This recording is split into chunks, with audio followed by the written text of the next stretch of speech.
Bonjour, bienvenue au Cinéma des Variétés. Je me présente, je suis Véronique, médiatrice culturelle du cinéma. Aujourd'hui, je vous propose de réveiller le cinéaste qui est en vous en réalisant votre propre film en stop motion. Alors, qu'est-ce que le stop motion? Vous connaissez certainement le principe du folioscope ou du Philipbook, ces petits livres ou blocs d'images qu'on feuillette rapidement avec le pouce et ça donne une sensation de mouvement, enfin une scénette animée. Le stop motion part du même principe, c'est des photos qu'on prend les unes après les autres et qui vont donner une séquence animée.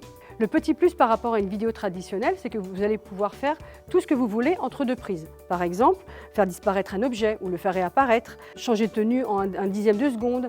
Vraiment, toutes les possibilités, il n'y a aucune limite sur les possibilités. La seule limite, c'est votre imagination. Alors avec l'aide d'un adulte, un enfant de même de 5 à 6 ans est capable de faire une animation en stop motion, sans problème. D'ailleurs, pour la petite histoire, Tim Burton a commencé comme ça, en stop motion. Il s'amusait à faire des petites courses de voitures dans son jardin. Donc voilà comment a commencé la carrière de Tim Burton, si on peut dire. Le premier court-métrage a vu le jour en 1908 avec les allumettes animées d'Emile Cole. Quelques années plus tard, Willis O'Brien a utilisé cette même technique lors du tournage de son film King Kong en 1933 ou Le Monde perdu en 1925 pour les effets spéciaux. Depuis, nous pouvons citer plusieurs films qui sont réalisés en stop motion. Par exemple, il y a Chicken Run, il y a Les Noces funèbres, il y a Wallace et Gromit, il y a La vie de Courgette, il y a Shaun le mouton.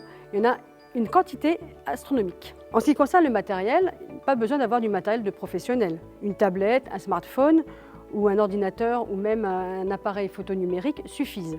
Par contre, pour que cela fonctionne le mieux possible, il y a 3 choses essentielles à savoir. La première chose, c'est que pendant la prise, votre appareil ne doit pas bouger. Donc moi, je vous recommande un trépied. Ensuite, la deuxième chose, c'est la lumière, qui est très importante. Il faut que la lumière soit homogène tout le long de vos prises. Donc utiliser un spot, c'est un bon moyen, ou sinon la lumière extérieure, en pleine nature, c'est possible également. Et la troisième chose, c'est la patience et la persévérance. À savoir qu'il vous faut des centaines et des centaines d'images pour faire 1 minute de film.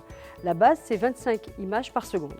Une fois le matériel installé, il vous suffit de trouver la bonne idée, de trouver le scénario, votre histoire.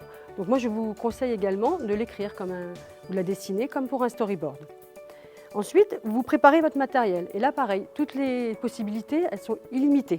Donc, vous pouvez utiliser de la pâte à modeler, des Lego, des personnages, des Playmobil, vraiment du papier aussi. Vraiment, il n'y a aucune limite au niveau de la créativité. Le but est de décomposer chaque mouvement.